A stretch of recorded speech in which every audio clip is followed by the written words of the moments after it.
सरकार paper leak इसलिए हो रहा है क्योंकि जो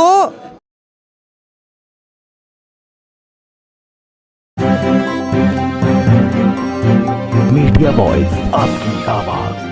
रीनीट एग्ज़ाम को लेकर और एनटीए के खिलाफ लगातार स्टूडेंट सड़कों पर हैं। अभी जंतर मंतर पर स्टूडेंट यहाँ पर विरोध प्रदर्शन कर रहे हैं। हमारे साथ में मैम, क्या नाम है आपका? मेरा नाम नेहा है। नेहा जी, क्या लगता है आपको? लगातार आप प्रोटेस्ट कर रहे हैं एनटीए के खिलाफ और री एग्ज़ाम को लेकर आपकी मांग है, क्या लगता है सरकार आपकी मांग को पूरा करेगी या नहीं करेगी? देखिए, सरकार कितनी ढीठ है ये भी हमें पता है, लेकिन सरकार ने पिछले अपने 10 साल, अभी तो ये उनका तीसरा टेन्योर शुरू हुआ है, तो अपने पिछले 10 सालों में भी देखा है कि जनता भी कितनी ढीठ है। अगर जनता चाहे तो समान नागरिकता के अधिकार के लिए सड़कें भी जाम कर देती है। अगर जनता चाहे तो एमएसपी की बेसिक डिमांड के लिए आपके बॉर्डर भी जाम कर देती है। अगर जनता चाहे तो अपने शिक्षा के फेयर और इक्वल अधिकार मिले हमें, इसके लिए हम दिल्ली भी जाम कर सकते हैं। हम यहाँ पे बैठे इसलिए हैं क्योंकि हमें मालूम है सरकार कितनी बेशर्म है, हमें मालूम है सरकार कितनी ढीठ है, लेकिन जनता भी समझ ले कि हम भी, इस देश की जनता भी बहुत ढीठ है। 2 बार तो फुल मेजॉरिटी के साथ में सरकार बना दी थी जनता ने, लेकिन इस बार आपने देखा फुल मेजॉरिटी के साथ में सरकार नहीं बनी है। लगातार सड़क पर जनता भी दिखाई दी, किसान से लेकर सब वर्ग के लोग सड़कों पर दिखाई दिए हैं पिछली सरकार में। इस बार आप अभी सेशन स्टार्ट हुआ है, अभी बगल में पार्लियामेंट सेशन चल रहा है, सड़कों पर अभी छात्र नज़र आ रहे हैं। क्या लगता है किस तरीके से शुरुआत हुई है इस सरकार की? इस सरकार की शुरुआत ऐसी हुई है कि जब धर्मेंद्र प्रधान अपना ओथ लेने के लिए बढ़ रहे थे, तो तब जो बाकी लोग, बाकी जो चोजन रिप्रेजेंटेटिव्स हैं, वो शेम बोल रहे थे, नीट का नारा उठा रहे थे। बात ऐसे हुई है कि धर्मेंद्र प्रधान ने शपथ लेने से पहले उनकी इस्तीफे की मांग इस देश की सड़कों से दर्ज हो चुकी है। ऐसे इस सरकार की शुरुआत हुई है और इस सरकार का अंत भी ऐसे ही होगा। क्या लगता है आपको? लगातार जो प्रोटेस्ट हो रहा है, री एग्ज़ाम की मांग कर रहे हैं, एक तरफ इस्तीफे की भी मांग की जा रही है। जी, हम मांग कर रहे हैं। हमारा मांग ये है कि एनटीए जैसा जो संस्थान है, सोसाइटी है, वो रद्द हो। एनटीए को एग्ज़ाम करने बिल्कुल ना दिया जाए। अलग अलग कैंपसेस, अलग अलग यूनिवर्सिटीज़ को जो अपने ऑटोनमस तरीके से वो एग्ज़ाम्स करवाते थे, वो वापस रीइंस्टेट हो और इसका तमाम सेंट्रलाइज एग्ज़ाम्स का टेंडर एनटीए से वापस लिया जाए, एनटीए को ख़त्म किया जाए और धर्मेंद्र प्रधान एजुकेशन मिनिस्टर का तुरंत इस्तीफ़ा लिया जाए। आपने कौन सा अटैम्प्ट दिया था इस बार? मैं स्टूडेंट नहीं हूँ, मैंने नेट का एग्ज़ाम, मतलब मैं PhD स्टूडेंट हूँ, तो मैं नीट का एग्ज़ाम नहीं दिया। हाँ, तो आपको लगता है जिस तरीके से आप देख रहे हैं बच्चों का भविष्य, इस वक्त 24 लाख बच्चों का भविष्य आधार में लटका हुआ है, तो क्या लगता है जो सड़कों पर अभी कुछ ही छात्र यहाँ पर नज़र आ रहे हैं, आने वाले वक्त में और ज़्यादा उग्र होगा ये आंदोलन?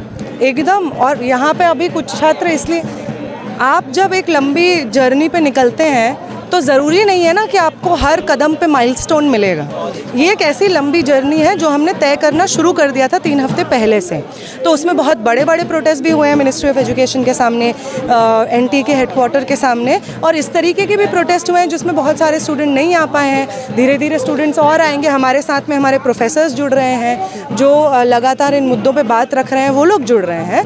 तो ये ऐसे ही बड़ा होगा धीरे धीरे, आपके हमारे लगातार मिलने से, सड़कों के माध्यम से संसद में हमारी बात हो, इसको पहुंचाने से ऐसे ही बड़ा होगा। PhD स्कॉलर हैं, आपको क्या लगता है लगातार जो पेपर लीक हो रहे हैं उसकी मेन वजह क्या हो सकती है? क्या है ऐसी वजह जो लगातार पेपर लीक हो रहा है? सरकार पेपर लीक इसलिए हो रहा है क्योंकि जो स्ट्रक्चर सेटअप किया है सरकार ने, वो ऐसा स्ट्रक्चर है जहाँ पे इस करप्शन की जगह है।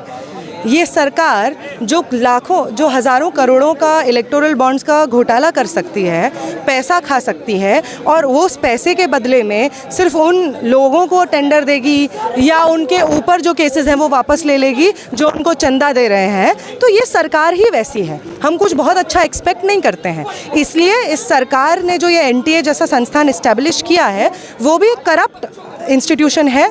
ये जो प्रोसेस है सेंट्रलाइजेशन की, CUET होगा, नीट का एक सेंट्रलाइज एग्ज़ाम होगा और हम ही करवाएंगे, पेपर भी हम सेट करेंगे, चेक भी हम करेंगे। आपके पास कौन एक्सपर्ट्स बैठे हैं पेपर वहाँ पे बनाने के लिए, कौन एक्सपर्ट्स बैठे हैं पेपर चेक करने के लिए, ये इसका कोई हिसाब नहीं है, इसके बारे में कोई जानकारी नहीं है। तो अगर आप एक ऐसा इंस्टीट्यूशन बनाएंगे तो जाहिर सी बात है कि वो इंस्टीट्यूशन करप्ट होगा। 2017 से लेकर के जब ये एनटीए बना था, पिछले 7 सालों में, 2017 के बाद भी और पिछले 7 सालों में 70 से ज़्यादा घोटाले पेपर लीक हुए हैं, इसका जिम्मेदारी कौन देगा? अभी तो 24 लाख नीट के एस्पिरेंट्स और 9 लाख नेट के एस्पिरेंट्स, 34 लाख टोटल एस्पिरेंट्स हो गए, लेकिन हर साल इतने एस्पिरेंट्स एग्जाम दे रहे हैं, हर साल इतने लाखों स्टूडेंट्स का नुकसान हो रहा है, तो इसका जिम्मेदारी कौन देगा? इसका जिम्मेदारी सरकार देगा। इस सरकार को अपनी कुर्सी से इसकी कीमत चुकानी पड़ेगी। पूरा मामला सुप्रीम कोर्ट पे भी गया है, अभी 1500 बच्चे के करीब री एग्ज़ाम हुआ है, उसको लेकर क्या कुछ? हमारी डिमांड यह है कि सिर्फ ये 1500 स्टूडेंट्स का मामला नहीं है, जितने भी एप्लीकेंट्स थे सबका रीनीट हो। Thank you so much. तो आपने देखा किस तरीके से यहाँ पर छात्र हैं, उनका साफ तौर पर कहना है कि अभी ये आंदोलन और उग्र होगा। आप पत्र हैं, उनके साथ में प्रोफेसर भी आ रहे हैं और आने वाले वक्त में ये आंदोलन बहुत उग्र नज़र आने वाला है। आपको क्या लगता है? आप अपनी कीमती राय में ज़रूर दीजिए। मीडिया वॉइस को सब्सक्राइब कर लीजिए। बहुत शुक्रिया। केंद्र प्रधान एजुकेशन मिनिस्टर का तुरंत इस्तीफा लिया जाए। आपने कौन सा अटैम्प्ट दिया था इस बार? मैं स्टूडेंट नहीं हूँ, मैंने नेट का एग्ज़ाम, मतलब मैं PhD स्टूडेंट हूँ, तो मैं नीट का एग्ज़ाम नहीं दिया। हाँ, तो आपको लगता है जिस तरीके से आप देख रहे हैं बच्चों का भविष्य, इस वक्त 24 लाख बच्चों का भविष्य आधार में लटका हुआ है, तो क्या लगता है जो सड़कों पर अभी कुछ ही छात्र यहाँ पर नज़र आ रहे हैं, आने वाले वक्त में और ज़्यादा उग्र होगा ये आंदोलन? एकदम। और यहाँ पे अभी कुछ छात्र, इसलिए आप जब एक लंबी जर्नी पे निकलते हैं तो ज़रूरी नहीं है ना कि आपको हर कदम पे माइलस्टोन मिलेगा।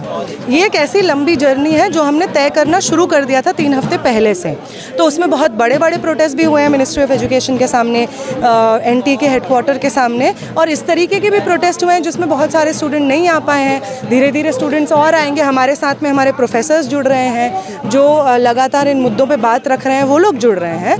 तो ये ऐसे ही बड़ा होगा धीरे धीरे, आपके हमारे लगातार मिलने से, सड़कों के माध्यम से संसद में हमारी बात हो, इसको पहुंचाने से ऐसे ही बड़ा होगा। PhD स्कॉलर है, आपको क्या लगता है लगातार जो पेपर लीक हो रहे हैं उसकी मेन वजह क्या हो सकती है? क्या है ऐसी वजह जो लगातार पेपर लीक हो रहा है? सरकार पेपर लीक इसलिए हो रहा है क्योंकि जो स्ट्रक्चर सेटअप किया है सरकार ने, वो ऐसा स्ट्रक्चर है जहाँ पे इस करप्शन की जगह है। ये सरकार जो लाखों, जो हज़ारों करोड़ों का इलेक्टोरल बॉन्ड्स का घोटाला कर सकती है, पैसा खा सकती है, और वो उस पैसे के बदले में सिर्फ उन लोगों को टेंडर देगी या उनके ऊपर जो केसेस हैं वो वापस ले लेगी जो उनको चंदा दे रहे हैं। तो ये सरकार ही वैसी है, हम कुछ बहुत अच्छा एक्सपेक्ट नहीं करते हैं। इसलिए इस सरकार ने जो ये NTA जैसा संस्थान इस्टेब्लिश किया है, वो भी करप्ट इंस्टीट्यूशन है। ये जो प्रोसेस है सेंट्रलाइजेशन की, CUET होगा, नीट का एक सेंट्रलाइज एग्ज़ाम होगा और हम ही करवाएंगे, पेपर भी हम सेट करेंगे, चेक भी हम करेंगे। आपके पास कौन एक्सपर्ट्स बैठे हैं पेपर वहाँ पे बनाने के लिए, कौन एक्सपर्ट्स बैठे हैं पेपर चेक करने के लिए, ये इसका कोई हिसाब नहीं है, इसके बारे में कोई जानकारी नहीं है। तो अगर आप एक ऐसा इंस्टीट्यूशन बनाएंगे तो जाहिर सी बात है कि वो इंस्टीट्यूशन करप्ट होगा। 2017 से लेकर के जब ये NTA बना था, पिछले 7 सालों में, 2017 के बाद भी और पिछले 7 सालों में 70 से ज़्यादा घोटाले पेपर लीक हुए हैं, इसका जिम्मेदारी कौन देगा? अभी तो 24 लाख नीट के एस्पिरेंट्स और 9 लाख नेट के एस्पिरेंट्स, 34 लाख टोटल एस्पिरेंट्स हो गए, लेकिन हर साल इतने एस्पिरेंट्स एग्जाम दे रहे हैं, हर साल इतने लाखों स्टूडेंट्स का नुकसान हो रहा है, तो इसका जिम्मेदारी कौन देगा? इसका जिम्मेदारी सरकार देगा। इस सरकार को अपनी कुर्सी से इसकी कीमत चुकानी पड़ेगी। पूरा मामला सुप्रीम कोर्ट पे भी गया है, अभी 1500 बच्चे के करीब री एग्ज़ाम हुआ है, उसको लेकर क्या कुछ? हमारी डिमांड यह है कि सिर्फ ये 1500 स्टूडेंट्स का मामला नहीं है, जितने भी एप्लीकेंट्स थे सबका रीनीट हो। Thank you so much.